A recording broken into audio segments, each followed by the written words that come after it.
The story began spreading on social media with sensational accounts. Jessica Radcliffe, a young female trainer, was performing with killer whale at a marine park. That day, according to rumors, Jessica did not know that she was on her menstrual period.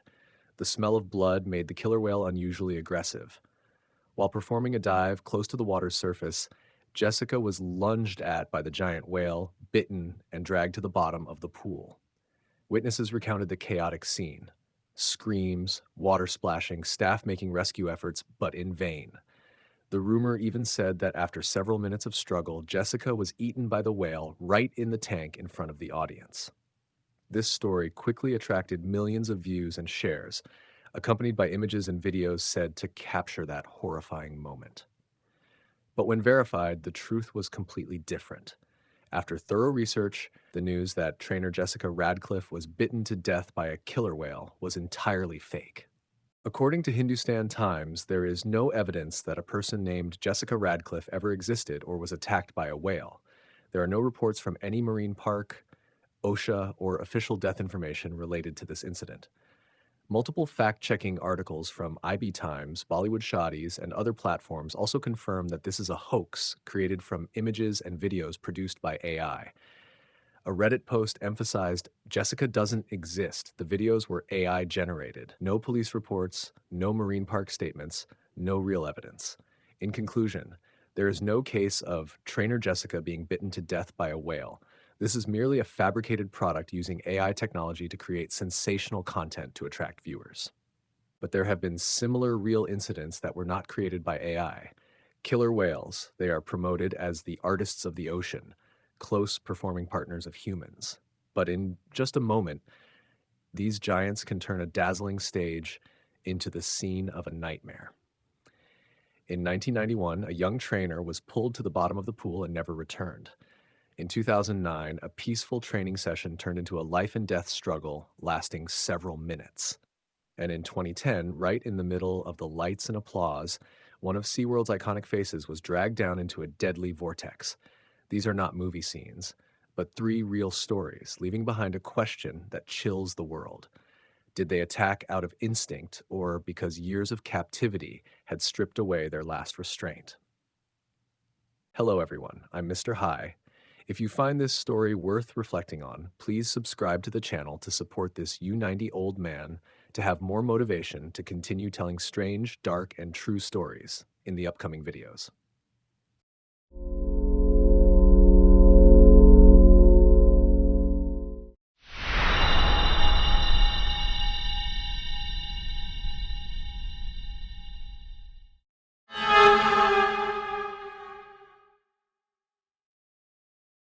A 20-year-old trainee trainer was pulled into the water and killed by Tilikum and the other killer whales in 1991 at Sealand of the Pacific, Canada.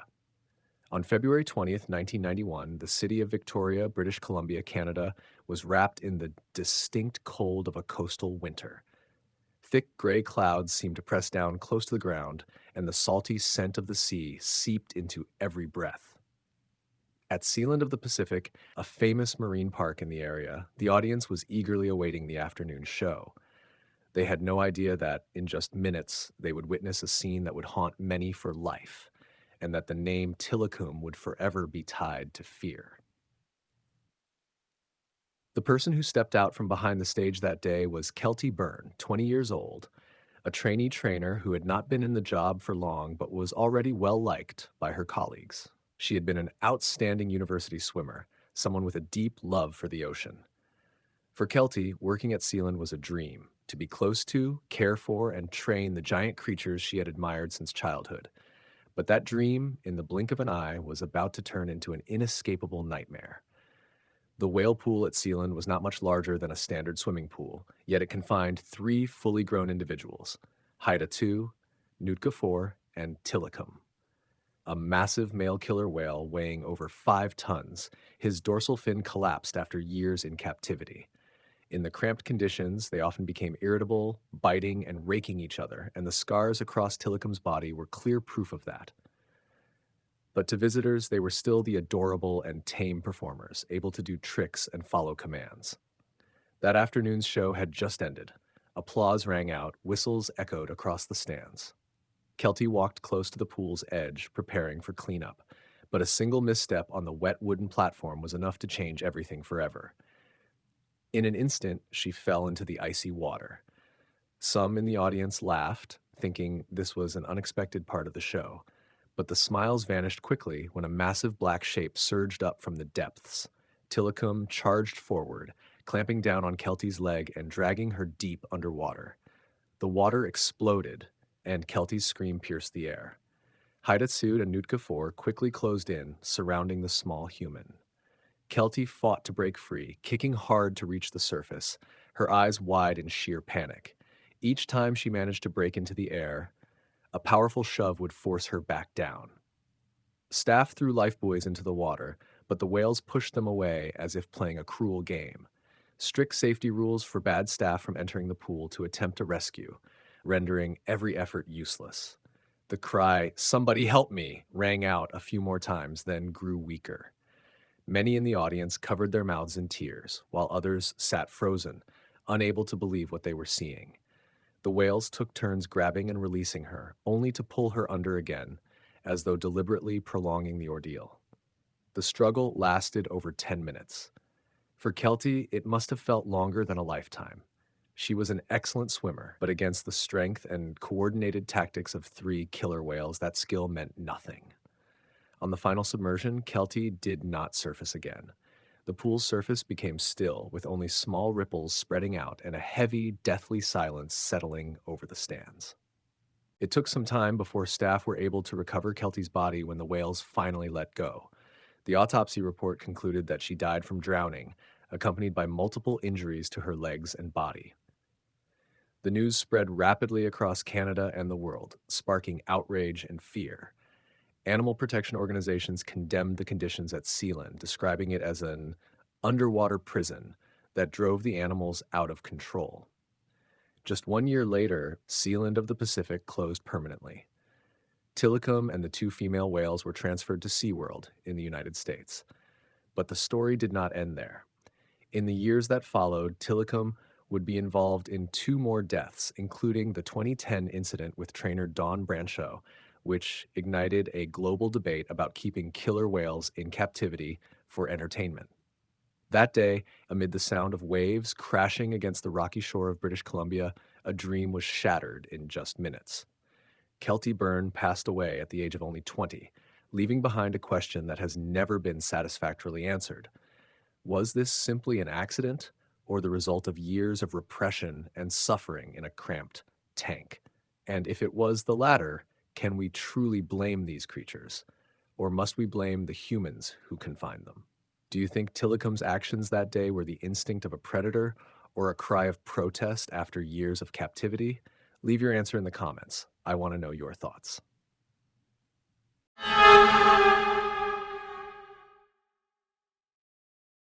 Alexis Martinez, a trainer at Loro Parque in Spain, was also attacked and killed by a killer whale named Quito in 2009. On December 24th, 2009, in Tenerife, the largest island of Spain's Canary Islands, the sky was clear blue, but the air carried the dampness of winter. It was a special day, not only because it was Christmas Eve, but also because within Loro Parque, a world-famous marine park, people were busy preparing for the year-end shows, promising visitors an unforgettable holiday season. Loro Park was not just an ordinary marine park. It was the only place in Europe to house killer whales, the ocean's giant predators, transferred from SeaWorld. For the thousands of tourists who visited each year, it was the highlight worth flying halfway across the world to witness. But in this very place, just hours later, one of the seemingly most peaceful mornings would turn into a tragedy, and the name Quito would be written into the bloody history of killer whale training. At the center of the bustling scene was 29-year-old Alexis Martinez, the kind of trainer any teammate would speak of with a smile. Tall, strong, and once a competitive swimmer, Alexis not only knew how to command these giants of the deep, but also how to talk to them like friends. Colleagues said he had his own language with the whales, a blend of patience, understanding, and genuine affection. Visitors who had seen him perform remembered his bright smile and graceful dives, as precise as an Olympic athlete. To them, Alexis was not just a trainer, he was the soul of the shows. But among all the whales Alexis had worked with, Keto was unique. Keto was a 14-year-old male killer whale at the time, weighing over 3.5 tons, born in captivity.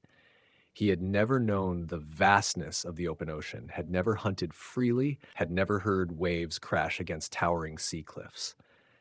Keto's world was confined to cold concrete walls and a closed body of water.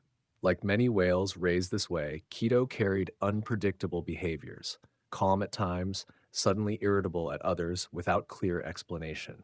Trainers knew that with animals like Keto, trust was built through thousands of hours in the water, but a single careless moment could destroy it all.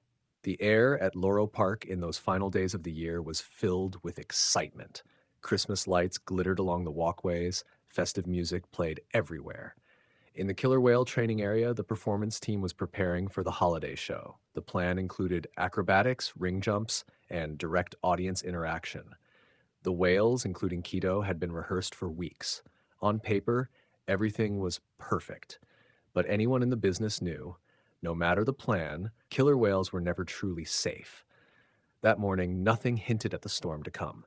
The water was still as glass, steam rising gently into the cool breeze. Alexis stepped out in his familiar wetsuit, chatting with colleagues as he walked. He had no idea these steps would lead him to his final moments. Keto was in the pool, seemingly calm, his glossy black eyes tracking the trainer's every move. But who could know what was forming in the mind of a whale that had never known freedom? That was the paradox of the shows. The audience saw only the beautiful moments, the perfect leaps, the trainer's smile, the splash of water, but never the invisible tension. Between human and killer whale was a thin thread woven from training, but it could snap at any moment. And on that Christmas Eve morning at Laurel Park, that thread was about to be torn apart in a way no one could have imagined. Do you think that if a killer whale was born and raised in a concrete tank, stripped of its natural world, it would still be the gentle creature people see on stage? On the morning of December 24th, 2009, Laurel Parque was quieter than usual.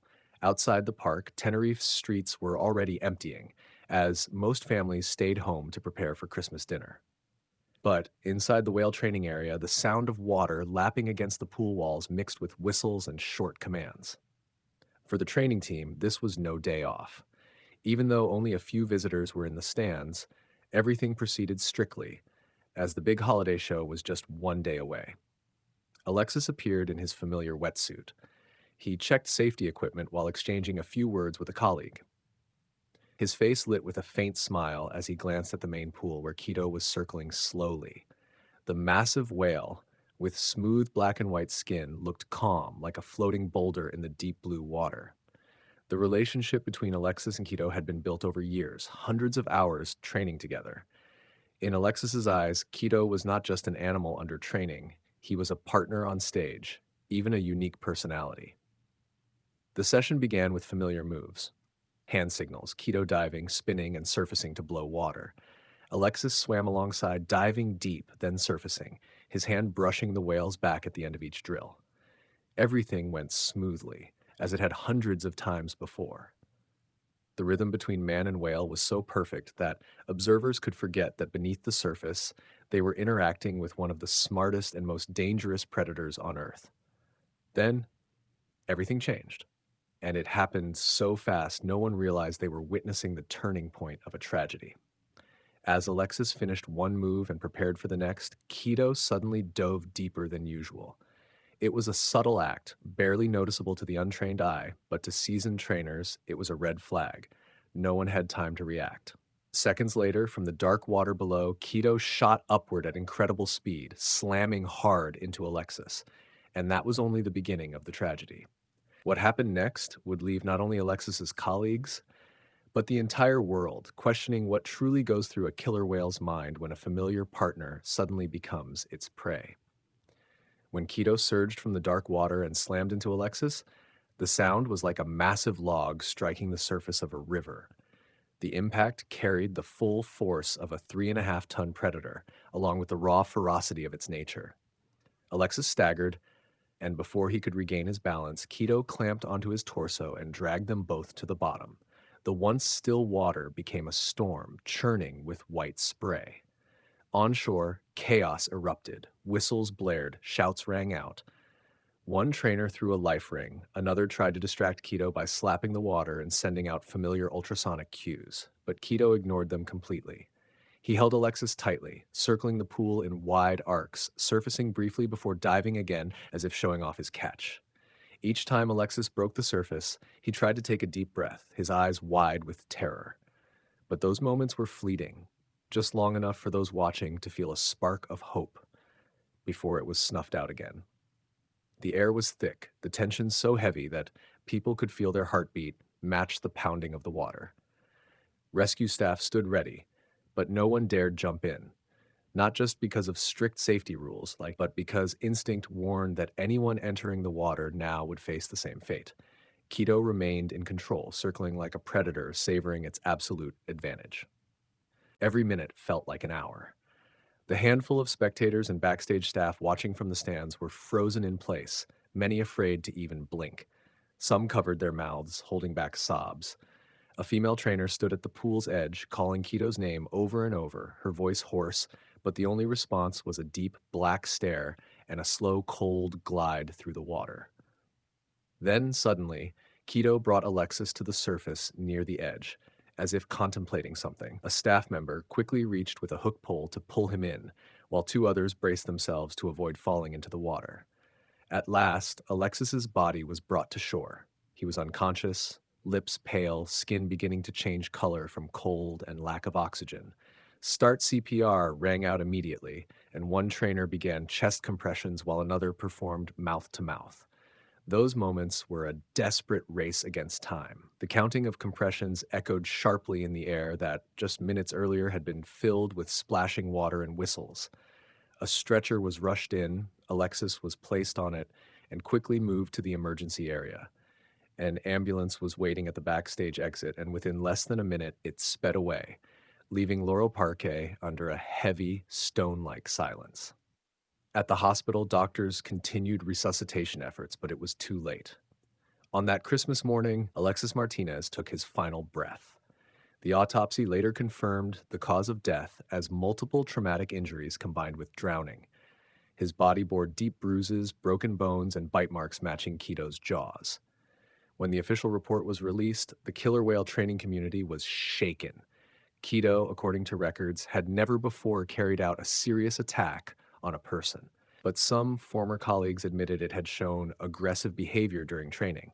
Moments of bumping into trainers harder than necessary, or holding on to objects in its mouth longer than normal, as if testing its power. Those signs had been noted, but never deemed dangerous enough to be fatal until that day. The incident led Laurel Parquet to immediately suspend all shows involving trainers in the water with killer whales.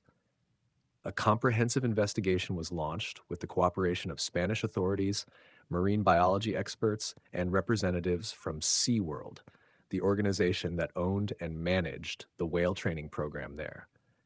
The investigation concluded that Keto acted unexpectedly, with no clear prior warning signs, and that the exact cause of the attack could not be determined. But to those who had worked in the industry for years, that explanation was not enough. They knew that killer whales, no matter how long they had been in captivity or training, always retained the instincts of an apex predator. And in the confined space of a tank, where they could not hunt or travel hundreds of kilometers a day like in the wild, energy and tension built up over the years. One day it could explode, and whoever was closest would pay the price. Alexis's death was not only a loss to his family and colleagues, but also reignited a global debate on the ethics and safety of keeping killer whales in captivity for entertainment. Laurel Park, though still operating, changed its performance protocols, minimizing direct contact between humans and whales. Yet, for those who witnessed that Christmas morning in 2009, the memory could not fade. They still recalled how a whale once considered a colleague became the attacker, and the final look in Alexis's eyes before sinking beneath the icy water. It left an unanswered question. Was this a spontaneous act of instinct, or a silent protest from a creature deprived of its freedom for life?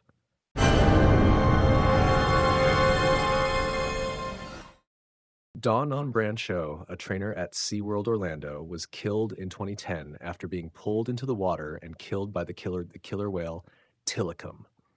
On February 24th, 2010, at SeaWorld Orlando, Florida, one of the most famous marine parks in the United States, I won't spend time promoting it. Instead, I'll go straight into the horrifying show that shocked America that day.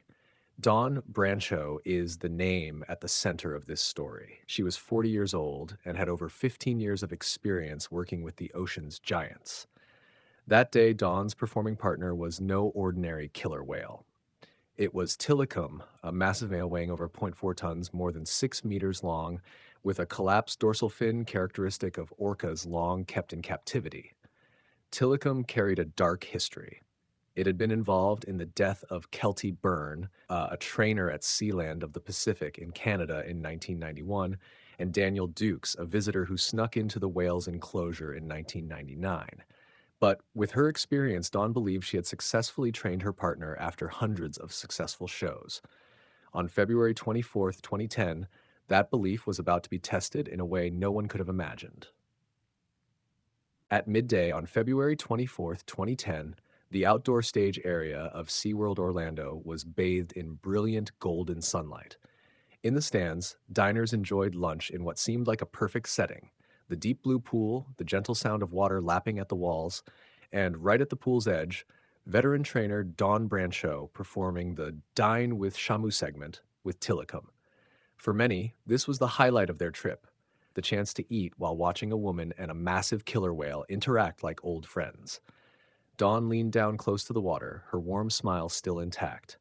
She gave familiar hand signals, and Tilikum, enormous in size, slowly surfaced, revealing deep, black eyes. Everything flowed smoothly, as it had hundreds of times before. Dawn tilted toward him, her hand brushing along his wet rostrum, then turned to the audience and smiled. But in that moment, something changed. Small, almost imperceptible, unless you had seen the look in a predator's eye right before it strikes. Tilikum suddenly moved faster. A subtle flick of his tail sent ripples spreading across the pool. In an instant, his massive head surged to the water's edge, and with a decisive motion, he clamped down on Dawn's long hair, possibly her clothing as well, depending on witnesses, and yanked hard. No one had time to breathe. One moment Dawn was there, smiling in the sun. The next, she was gone beneath the surface, leaving only shattered ripples and a few panicked screams from the stands. On shore, staff immediately activated emergency protocols. Alarm whistles shrieked. One person threw a life ring, another tried to distract Tilikum by slapping the water and using ultrasonic signals. But Tilikum did not respond as usual. He swam laps around the pool, holding Dawn underwater, occasionally surfacing for air before diving again. Each time he rose, some thought he might let go, but instead, her body only briefly appeared before being pulled down once more. The audience was stunned. Some clutched their children tightly, shielding their eyes from the horrific scene. Even the most experienced staff knew they were facing the worst-case scenario. A killer whale had locked on to its target and showed no sign of stopping. The intensity and speed of Tilikum's movements made it clear this was no mere accident. Time seemed to stretch. 1 minute, then 5, then 10. Tilikum continued circling, always keeping just far enough to prevent intervention. The once clear pool water had turned murky from constant turbulence. In the control area, the PA operator kept ordering the rescue team to stand by, while the medical team waited tensely by the stretcher, eyes locked on the surface. The struggle lasted over 30 minutes. Each time Dawn surfaced, her body was more limp, showing fewer signs of movement. Some staff later described how, in the end, Tilikum seemed to swim more slowly, holding her in his mouth like a possession. When the whale was finally guided into the isolation area and released her, it was too late. She was hauled onto shore, and medical staff immediately began CPR and rescue breathing, but there was no sign of recovery. All of it had unfolded before dozens of spectators, people who had come for joy but left with a memory they would never want to recall. The Dine with Shamu show, once SeaWorld's pride, a symbol of human-orca connection, ended in chaos, leaving haunting questions. What exactly happened in the moment Tilikum decided to attack? And could anyone have stopped him? The autopsy report released days later ended any remaining hope. Dawn Brancheau had died from drowning, combined with severe multiple trauma. Her body bore deep bruises, broken bones, and injuries consistent with the tremendous power of Tillicum's jaws. Her death devastated colleagues and family and instantly became a global news story. What shocked people even more was that this was not Tillicum's first fatal incident. It was already tied to the deaths of Kelty Byrne in 1991 and Daniel Dukes in 1999, both ending in cold water tragedy. The story quickly spread beyond Florida. American and international media ran it on front pages, with headlines screaming, Tillicum, the giant killer, tragedy at SeaWorld, when the line between performance and instinct blurs. Debate erupted. Some called it a tragic accident. Others said it was the inevitable result of keeping an apex predator confined for decades. Authorities got involved. OSHA, the U.S. Occupational Safety and Health Administration, launched a full investigation. They questioned training protocols, safety standards, and why a whale with such a dangerous history was still used in close contact shows. SeaWorld came under immense pressure. The OSHA versus SeaWorld trial unfolded, with testimony from marine experts, former staff, and animal welfare advocates. In the end, SeaWorld was forced to change policy. From then on, no trainer would be allowed in the water with killer whales during performances. But that decision could not erase the haunting question. Would Dawn still be alive if the rule had been in place earlier? For her family and colleagues, that question would never be answered. For the public, the case became a symbol of a larger debate, the ethics of keeping killer whales in captivity for entertainment. The 2013 documentary Blackfish pushed the debate to its peak, exposing not just Dawn and Tillicum's story, but an entire system spanning decades. Tillicum continued to live at SeaWorld, but no longer performed complex water interactions. He became a creature both feared and pitied. Many visitors came just to see the massive whale whose name had entered history for dark reasons. In 2017, Tillicum died of pneumonia, ending a nearly 40-year life spent almost entirely in captivity. Yet even in death, he left behind a legacy steeped in controversy, a symbol of nature's untamable force, dad, and a living testament to the cost of imposing human boundaries on wild animals. That day, amid camera clicks and the sound of waves, no one imagined they were witnessing a moment that would change the marine entertainment industry forever. But Dawn Brancheau's death did exactly that. It forced the world to re-examine the relationship between humans and the ocean's giants, a relationship as mesmerizing as it is lethally dangerous. And it left a question that still hangs in the air. If we continue to confine the ocean's apex predators, how many more Dawn Brancheaus will there be? Do you believe Tillicum attacked Dawn that day because of hunting instinct, or because years of captivity had transformed him into something entirely different?